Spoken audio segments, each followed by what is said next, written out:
E aí, gente, tudo bem? Sejam bem-vindos e bem-vindas a mais um vídeo do Parabólica. Eu sou o Pedro Renó, professor aqui do Parabólica, e hoje nessa nossa playlist que tem crescido sobre atualidades, a gente vai falar o porquê que boa parte das igrejas evangélicas, quando a gente fala principalmente no Brasil, mas isso não é um fenômeno que acontece só no Brasil, no mundo todo acontece, mas principalmente a gente vai definir aqui o porquê que boa parte dessas igrejas evangélicas apoiam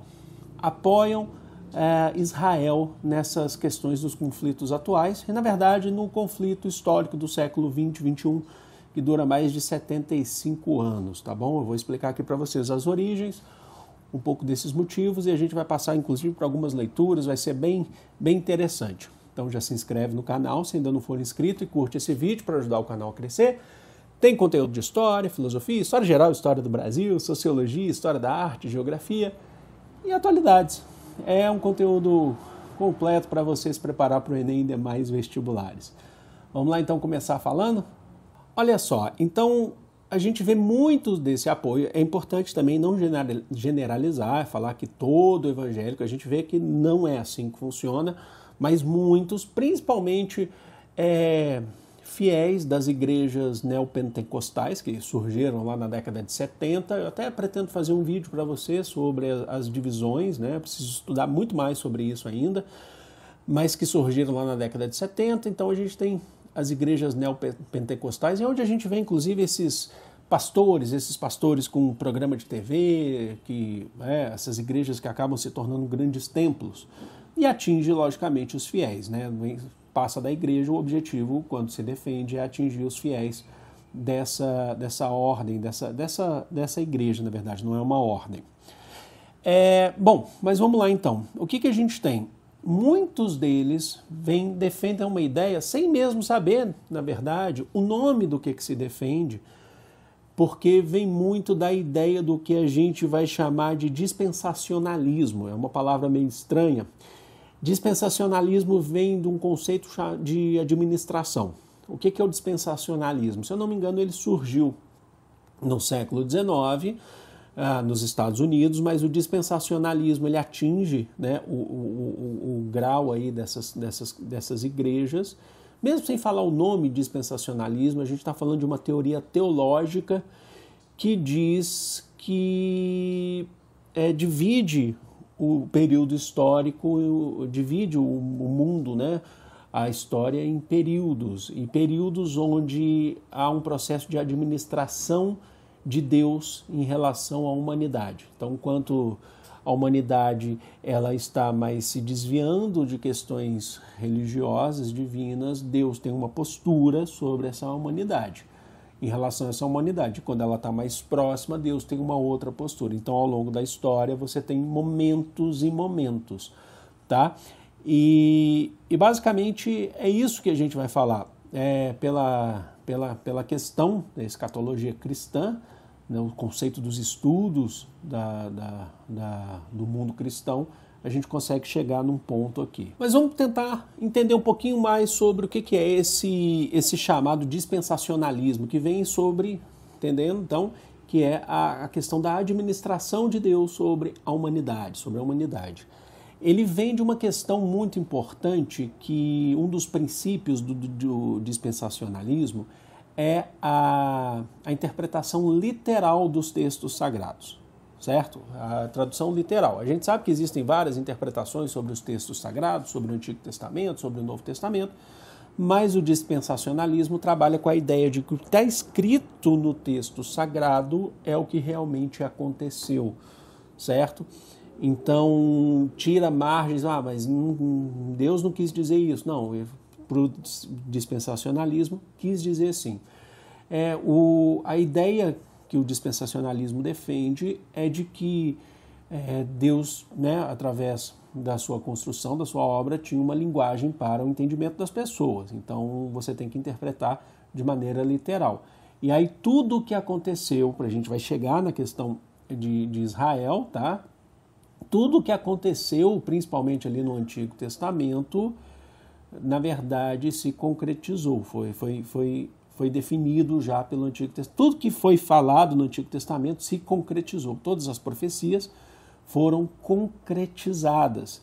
Então, para os dispensacionalistas, não há motivos para crer que vai ser diferente agora, sabe, com o Antigo Testamento. Então, assim, você foca na questão religiosa, na questão literal do Antigo Testamento e tenta passar isso também para o Novo Testamento.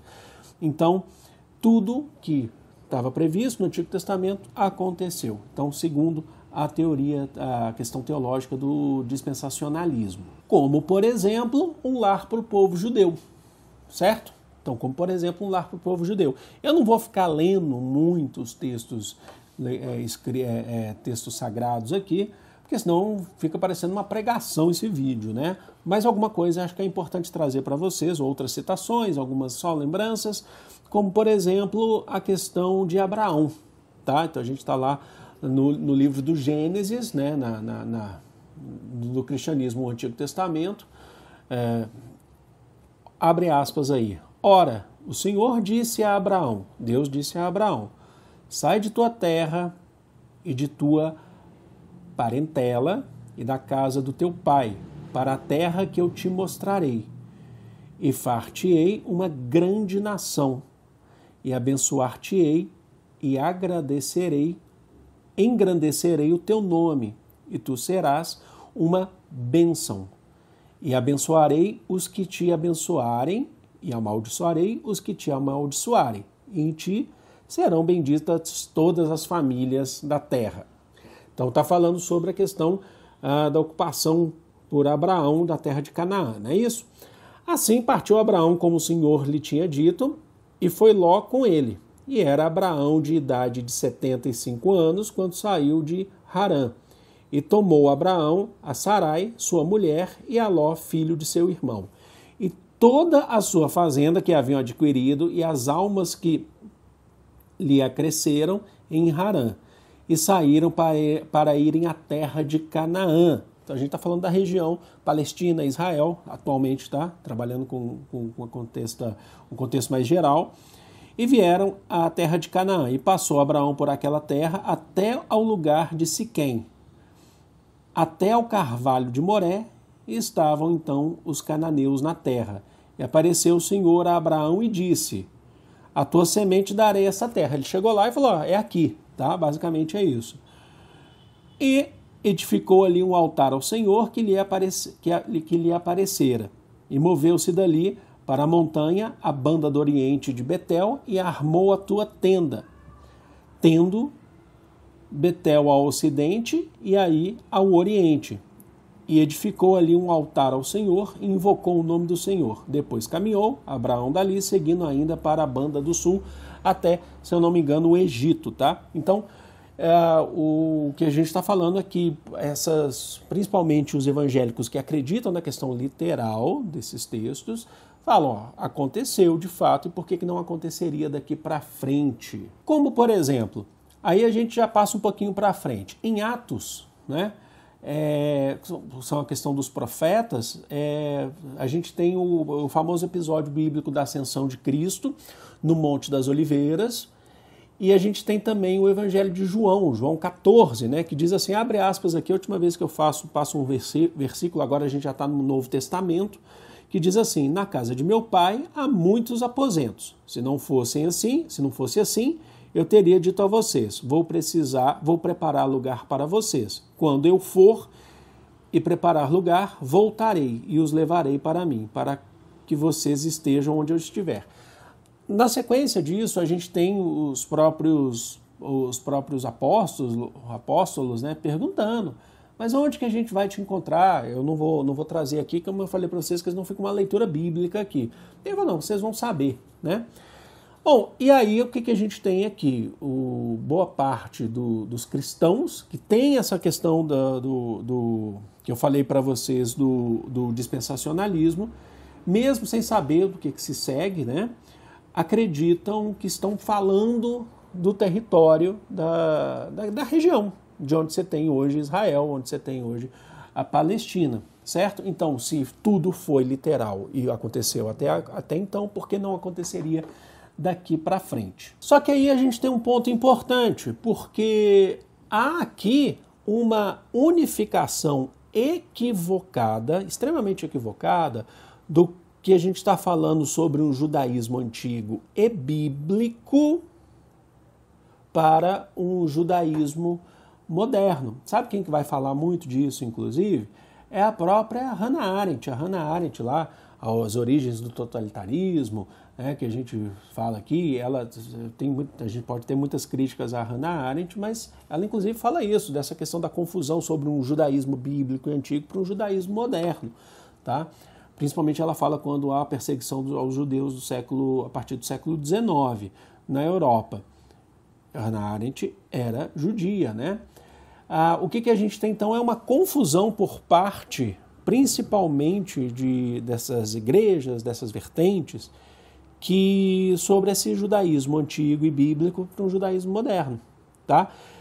Por que eu estou querendo dizer isso para vocês? Porque a gente tem, a partir de 1948, a formação do Estado de Israel, e essa formação do Estado de Israel, ela se afasta cada vez mais dos princípios das questões bíblicas do judaísmo antigo. Ela está muito mais ligada a questões modernas do século XIX e do século XX, a perseguição aos judeus no século XIX, a perseguição aos judeus no século XX.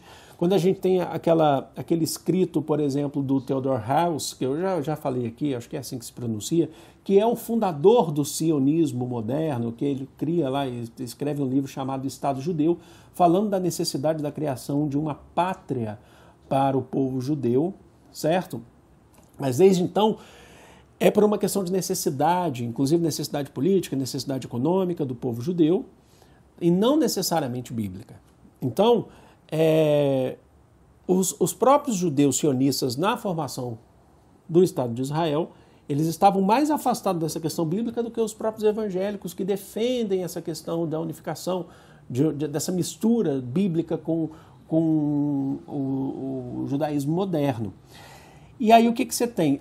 Ao passo que, acho que é muito importante destacar isso aqui para vocês, que as primeiras propostas que a gente teve, não são necessariamente as primeiras, mas várias das propostas que a gente teve formadas pelos sionistas, pelos primeiros sionistas lá no século XIX e início do século XX, prestem bem atenção, não falavam nem na construção de um lar para o povo judeu na Palestina. Falavam em várias outras regiões. A questão era formar um lugar, independente de onde ele fosse, que seja tranquilo para não ocorrer mais perseguições ao povo judeu.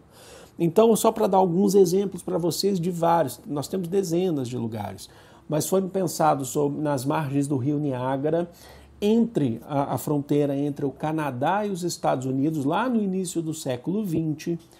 Foi pensado também com uma proposta, por conta daquela relação do Theodor Herzl ele era austríaco, né, mas ele tinha essa proposta com a Inglaterra.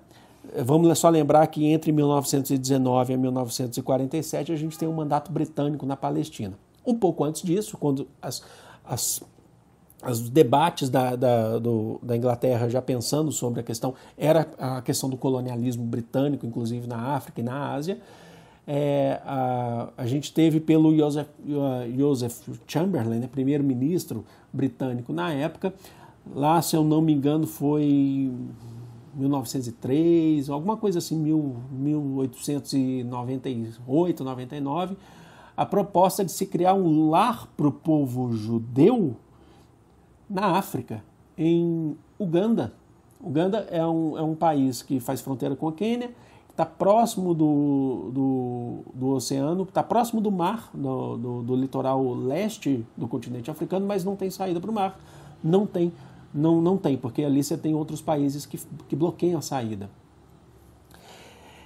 Entenderam? Então, assim, você já pensava em outras questões, entre outras, tá? Que se pensava. Tinha a questão de Madagascar também, que foi proposta pelo próprio governo alemão, de se criar um lar para o povo judeu em Madagascar, na África. O próprio criador, considerado o criador do sionismo moderno, que é o Theodor Herzl, ele propõe nesse próprio livro que a gente falou aqui sobre origens do sionismo, que é publicado em 1896, que é o Estado Judeu, né, que ele propõe, ele fala sobre duas possibilidades. Uma é a Palestina, sim, porque aí tem a questão do retorno para a Terra Prometida, Mas há uma outra possibilidade por conta da dificuldade, por conta da presença do povo palestino que já ocupava a terra.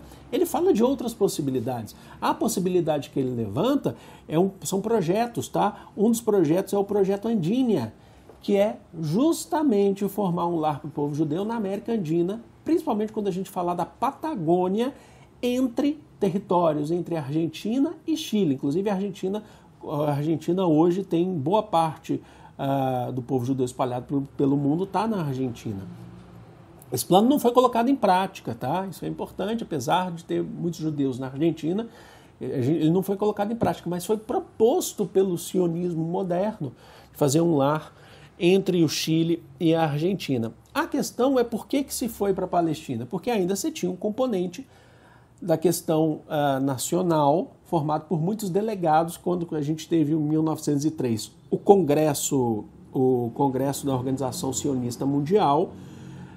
Muitos delegados defenderam que não poderia ser em outro lugar que não fosse na Palestina, lá em 1903. E essa proposta acabou sendo votada no Congresso da Organização Sionista Mundial, mas não foi também por unanimidade. Você ainda teve uma oposição, principalmente por delegados que falavam que isso geraria mais conflitos, né? Continuaria gerando conflitos. A gente tem aqui a somatória da votação desse congresso em 1903, por 295 votos a favor para que essa construção do Estado judeu seja na Palestina, e 177 contra. Eu sei que 177 foi o número que perdeu, mas é um número expressivo, contra 295. Ou seja, há uma questão que não é mitológica, há uma questão que não é religiosa.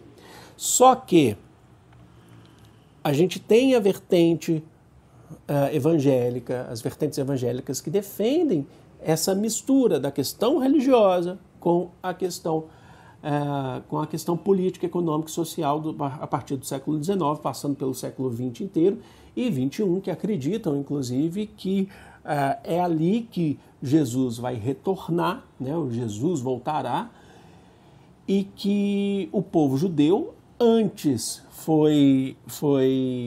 que, se a gente pensar na questão das origens do cristianismo primitivo, a gente tem aula aqui no canal sobre isso. O povo judeu, que inicialmente não tinha aceitado Jesus, né, como Messias, depois passou a ser perseguido ao longo da história pelos cristãos, mas que acreditam ainda que Jesus vai voltar para naquela região,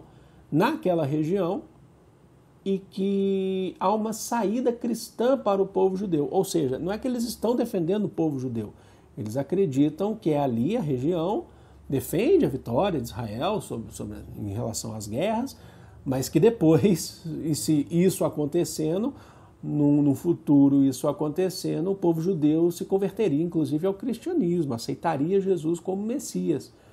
Então, aqui a gente está falando sobre essas misturas, tanto mistura religiosa, bíblica, com misturas políticos, sociais e econômicas que surgem a partir do século XIX, as demandas do sionismo, né? Enfim. Então tá aqui explicado para vocês, eu espero que vocês tenham curtido, espero que vocês tenham gostado desse vídeo. Achei que fosse ficar um pouco menor, mas tá aí, eu deixo todas as referências aqui na descrição para vocês. Eu vou ficando por aqui, amo vocês de coração, um grande beijo, fui!